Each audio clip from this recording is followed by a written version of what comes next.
Премиерот Ковачевски ниту јадел, ниту се движал вон предвидените протоколи за време на својот престој во Грција на економскиот форум во Делфи.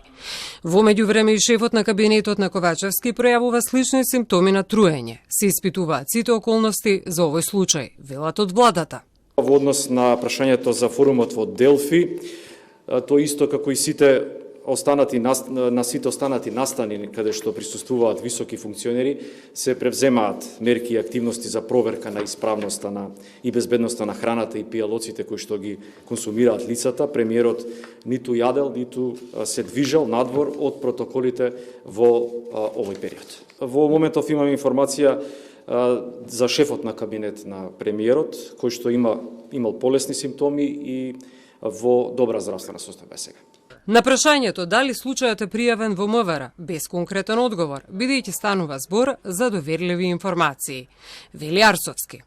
Во однос на безбедноста на храната и на пијалоците кои што ги конзумираат личностите под заштита, претходно секако според закон се превземаат мерки и активности за проверка на нивната исправност во однос на безбедноста и евентуалните ограничувања во поглед на исхраната која би ја имала конкретната личност. Овие мерки се превземаат континуирано и секојдневно, иако во одредени ситуации можеби не може однапред да се предвидат таквите ситуации, не е исклучена можноста да се конзумира храна или пијало која не подложела на соодветна проверка, согласно практичните процедури на постапување.